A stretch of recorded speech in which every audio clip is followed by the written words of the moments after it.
So ito yung sunod, mga kababayan. Ako po, patay tayo dito. Dito tayo kay Sara Duterte. Nako, mga kababayan, eto na, naglipana na ang mga news, naglabasan na ang mga pruweba at patunay. Eto na mga kababayan, ha? Kung naalala ninyo mga kababayan ay meron pong ni-request ang opisina ni Sara na mag-travel nga daw siya sa Japan.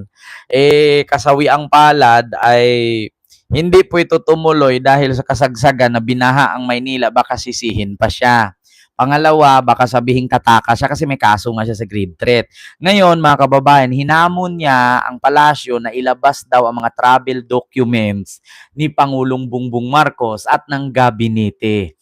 Ang sabi naman ni si Claire Castro, lahat naman ay alam ng tao. Lahat naman ay pinapakita at hindi naman sinisikreto. Pero bakit kay BP Sara nagagalit siya pag ibulgar sa taong bayan? Kasi nga, mga kababayan, malalaman na naman. Alam niyo ba na taon-taon nagbabayad ang gobyerno ng 20.68 million dahil sa travel expenses ni Sara? Tapos sasabihin niya, pera niya ang ginastos niya. Kung pera niya ang ginastos niya sa pag-travel niya sa iba't ibang bansa, bakit kada travel niya 20.68 million pesos ang gastos niya? Eto nako, mga kababayan, patay tayo dito. Eto, maglabasan na mga kababayan. Eto, buksan natin sa balita ito. Eto, Bombo Radyo Philippines. Basta Radyo, Bombo. Bombo mo na yan. BP Sara, hinamon ang palasyo na ilabas ang lahat ng travel authority ng mga opisyal na opisyal ng Malacanang na isapubliko ang lahat ng travel authority na ilabas nito para ang mga opisyal na empleyado ng gobyerno pati na ang ginastos ng pamahalaan sa kanilang biyahe. Ito ay matapos ibunyag ng palasyo ang kanyang planong pagpunta sa Japan. Ngunit unang nilinaw ng Malacanang na walang gastos ang gobyerno sa naturang biyahe ng Vice Presidente. Gayunpaman, kinansila umano ng tanggapan ni BP Sara ang travel authority nito noong August 18 matapos magbago ang kanyang plano dahil nabubuko nga. Ngayon mga kababayan, sa mga hindi po nakakaalam, wait lang po mga kababayan kayo nawala. Sa mga hindi po nakakaalam mga kababayan, ay si Sara Duterte po, no? Ay gumastos po. Ito, hanapin natin mga kababayan. Ayan, 20 million. Nako po. 20 million travel. Diyos ko po, kalaki-laki expenses ni Sara. Diyos ko po naman mga kababayan. Ito ulitin ko as of July. Basahin ko lang As of July 2025, the Office of the Vice President or OVP, close parenthesis, reported a total of 20.68 million spent on local and foreign trips. Of his amount of 13.21 million went to domestic travel, while 7.47 million was used for the foreign trips. Kita nyo na, Mampas Lopez. Nakita nyo na kung gaano katarantado. Ito, breakdown. Local travel, 13.21 million was used for domestic community visit, office functions, and official duties. Tandaan nyo yan 13.21 million isang taon. Biyahe, ikot. Sa Pilipinas lang yan. 13.21 million. Sa ibang bansa, travel foreign travel, 7.47 million was spent exclusively on accompanying security personnel and close-in civilian staff. Kita nyo yan mga kababayan. 7.47 million. Personal funds of OVP stated that the Vice President Sara Duterte use their own personal money for the flights and personal overseas expenses. Public funds only covered her security details. Kita nyo mga kababayan, 20 million as of July according ng Rappler. Diyos ko po. So, kaya nga sabi ni Attorney Lorna Kapunan, mga kababayan, eto po, pakinggan po natin. Sabi ni Attorney Lorna, lumabas ka na dyan, magalit ako sa iyo. Hindi. They're very interesting to watch, both of them. May konting entertainment value na yun. But we know where they're coming from. No? And first of all, it's her decision whether to appear or not. Tama si Attorney Jess. But if I were her, at a time like this, when seryoso ang pinag-uusapan, huwag ka naman mag-travel. Parang it's really disrespectful to the court, no? At saka pinag-uusapan ng funding. Even if it is her personal funds, issue rin yung SALN niya eh. Yes. Di ba? Issue yung, alam naman natin, magkano ang sweldo ng isang vice president. No? Of course, she may be able to explain it by other businesses. That's why SEC records yan. No? But when she says personal funds, traveling on personal funds, then she has to explain saan galing yung personal funds mo.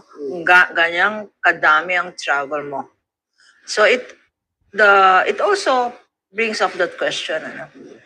Pero si Attorney Kapunan, being non-public official, kasi ginugugol ko siya kanina, wala siyang SALN. Kasi hindi siya private practitioner kayo, di ba ma'am? Kaya you don't need to file SALN. Alam nyo na, mga kababayan. Kaya nga sabi ko sa inyo, grabe no. Grabe, nakakaloka. You know for the truth, if our government official would have helped to be careful, our country would have rise up and no one would have been suffering so much of experience severe hardship. Totoo yan, Ma'am Ashley Kate. Sa totoo lang kung ang ating gobyerno ay yung gayahin ng Singapore ba, take note sa totoo lang, sa dinami-daming bansa sa buong mundo, sa Singapore lang talaga ako napabilib. Bakit? Bigyan ko kayo ng trivia. Alam niyo ba sa Singapore, magugulat ka ang Prime Minister naka-trend. Alam niyo ba sa Singapore, ang mga government official walang bodyguards. Alam mo ba sa Singapore, na kapag nasa gobyerno ka, limitado kang bumili ng gamit, lalo na yung mga sasakyan at ari-arian. At alam mo ba sa Singapore, monthly, naglalabas sila ng pera nila na listahan kung gaano karami. At alam nyo ba sa Singapore, kahit kapatid mo ay kurap, tatanggalin mo talaga siya. Ganon po kaganda ang Singapore. Mga kababayan, maliit man na bansa pero pinaka magandang mamuno at magdala ng bansa sa buong mundo. Singapore. Di ba? Kita niyo mga kababayan. Ay, Diyos ko. Tama, Ma'am Ashley Kate and kay Vic Guzman ng Italy. Hello po. Di ba? Oo, kahit nga sa Israel, di ba? Oo, Ma'am Lina Ramishkal. Oo. Diyos ko, at makita mo dyan sa Israel, kadalasan sa mga sundalo, mga babae. Di ba? Lenny Moise ba pagbasa niyan? And kay Ma'am Maria, that's how it is in Singapore. Thanks for the info, Kent. Yes, totoo po yan, ma'am. At saka take note sa Singapore, kapag ka nalalaman na scammer ka, papalu-paluin ka, itatali ka, tas hampas-hampasin ka para kang sumali ng fraternity. O, ganun po ang bata sa Singapore.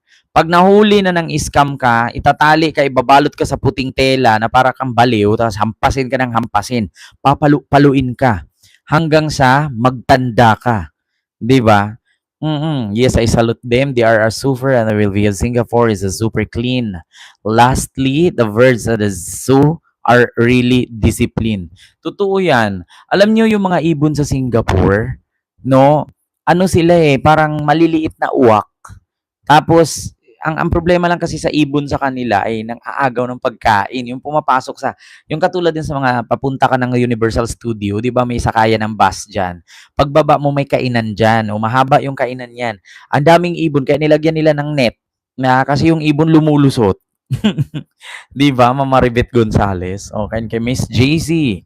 Ayan, here in Saudi, I am amazed because every child, every family receives something from the government. Totoo yan. Parang sa Japan, Ma'am Ashley Kate, isang trahedya lang, halimbawa, lindol, lahat ng tao sa Japan makakatanggap agad sila ng calamity fund. Meron silang sinatawag na calamity fund na halimbawa ni lindol, binaha, meron silang matatanggap direct in their bank accounts. Hindi katulad dito na 4 piece, tapos imbis na 2,500, pagdating sa'yo, 1,000 na lang kay kinukupit ng mga taga-government worker. Biruin mo, magbigay ka ng ayuda 10,000 hanggang sa, naalala nyo yung buntis, 10,000 ang natanggap niya, tapos nagugulat ka, 1,500 na lang daw kasi pinaghati-hatian at isinare daw dun sa iba na mas mahirap pa daw sa buntis. May mas mahirap pa ba sa buntis? Ibuntis nga. Di ba alam naman natin na kapag kabuntis, PWD, senior citizen, di ba yan yung priority? So, halimbawa, buntis ka, manganganak ka na, binigyan ka ng ayudang 10,000, kukunin yung 8,500 sa'yo, 1,500 lang sa'yo kasi may mas mahirap pa daw. Di ba? Kung naalala nyo, grabe, no? Ultimo sa barangay Kurap. Ay, nako. Oo. Politician in the Philippines, Sir Kent. Nako, Sir George Jr., alam mo, sa totoo lang, wag sana nilang madatnan na ako ay maging presidente ng Pilipinas. Sa totoo lang, kapag ako ang maging presidente ng Pilipinas, magbabago talaga yung bansa. Una, lahat ng adik, bigyan ko ng tag-iisang kilong shabu everyday. Kailangan ubusin. Pag hindi mo maubos yan, papatayin kita. Oo, lahat ng magnanakaw, bigyan ko ng pagkakataon sa isang araw magnakaw ka, ang limit ay 1 bilyon. Pag hindi umabot 1 bilyon ang manakaw mo, papatayin kita. Lahat ng rapist, no? Lahat ng rapist, kailangan bigyan kita ng 1,000 babae, kailangan labasan ka ng 1,000 beses sa isang araw. Pag hindi ka labasan ng 1,000 beses sa isang araw, papatayin kita.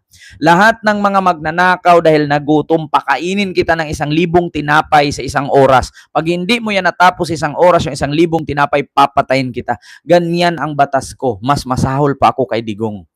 Pero maganda kung rapist ka, tiba-tiba ka, 1,000 babae, kailangan, no? Sa isang araw, 1,000 beses kang labasan. Kung hindi ka 1,000 beses labasan, kailangan ipakita mo sa akin na pumapatak talaga. Pag hindi umabot ng 1,000 yan, papatayin talaga kita. Oo, pag ikaw adik, kailangan supplyan kita ng 1 kilong shabu sa isang araw. Pag hindi mo naubos yung 1 kilo, papatayin kita. Ganon yun. Lahat. Halimbawa, namaril ka, kailangan papapatay kita ng 1,000 tao sa loob ng isang araw. Pag hindi mo mapatay gamit ang isang bala lang, ay papatayin kita. Ganon ang batas ni Kent. Sa mga busog, yung mga puro matatabang pulis, pag hindi ka kumain ng tinapay na 1,000 sa isang oras, pag hindi mo maubos yan, papatayin kita. Ganon kapag ako maging presidente. Pero swerte yung mga rapist, mga adik, may supply. Yun nga lang, kailangan sundin nyo yung patakaran. Pag hindi mo sinunod, patay ka. Kung ikaw rapist, sige, mag-rape ka na 1,000 sa isang araw. Kailangan 1,000 putok. Diba? Pangalawa, kung ikaw ay isang government official, magnakaw ka. Kung halimbawa, ang record mo ay nagnakaw ka ng 1 bilyon, kailangan yung 1 bilyong barya ay ma-arrange mo na magkasing hugis ng iyong katawan. Halimbawa, ito, ganito ka, nakaganyan. Kailangan yung 1,000,000 barya, ihulma mo yung tao na kasing tangkad mo at kasing hugis mo sa loob lang ng isang araw. Pag hindi mo yan mahulma, sabi ko sa'yo, papatayin kita. Ganun yun. Walang human rights. Kapag may tumulong sa mga kriminal, padamay ko na. Di ba? May batas tayo mga kababayan sa Pilipinas na kapag ni-raid ang isang lugar, 5 meters away, dawit ka. Dito, pagka nangialam ka, damay kita. Kung halimbawa, kaibigan mo rapist, hindi ka nang rape, damay ka na, mang-rape ka na din. Kailangan 1,000. Pag hindi ka 1,000 labasan at hindi nakikitang 1,000 putok, papatayin kita. Ganun yun. Kalandian mo yan. Kailangan 1,000 putos. Tignan natin, di dugo lalabas dyan. Tignan natin kung di mangayayat na yung katawan mo dyan. Ewan ko lang kung anong fluid ilabas mo dyan. Ganun yun, mga kababayan. Diba? Discipline is the best policy. Disiplina ang tawag diyan, eh, walang human rights, human rights, kuha 'pag may kuwang pumasok ihulog mo sa hagdan, oo, para matigil yung kakabilang. Gano'n 'yon, 'di ba? Kung halimbawa naman ikaw ay, babaero, bigyan kita ng 1,000 babae. Kailangan kilitiin ka, kailangan pagka sa loob ng isang oras, yung 1,000 babae, kikilitiin ka ng kikilitiin, oo. Mula sa hintuturo mo sa paa hanggang sa kaduluduluhan ng buhok mo, 1,000 babae ang kikiliti sa'yo. Malibog ka, animal ka eh. Kaya tignan natin kung hindi ka mamatay sa kakakiliti. Mamatay ka nga. Kinikilig ka nga pag umihi, kaya yung kiliti, pa kaya 1,000 kamay. Oo. Tapos pag hindi ka kilitiin at hindi ka tumatawa, ipapasampal kita sa 1,000 babae. Tignan natin, ha? Kalibugan mo, maghunos dili ka. Ganon yon mga kababayan. Kaya tignan nyo si Sara Duterte, Diyos ko. Mga kababayan, sana no sa sunod eleksyon 2028, sana walang politiko na ganito ka-spoiled. Yung kaya mong gumastos ng 20.68 million na wala namang kwentang biyahe. Okay lang sana kung pumunta ka ng Dahig, kung ang pinunta mo doon ay kakabuti ng ating bansa. Pagpunta mo sa Dahig, pagbalik mo, bobo ka pa rin. Diba? Dahil pupunta ka ng ibang bansa, tapos pagpunta mo, kunwari, kakaharapin mo yung mga Pilipino, tapos pagdating mo doon, wala namang nangyari sa kanila, OFW pa rin. 'Di ba? Okay lang sana kung pag naharap ka, tapos pag uwi mo, uuwi na rin sila at bilyonaryo niya, hindi naman. 'Di ba? Kaya grabe ka spoiled, no? Mga kababayan. Eto,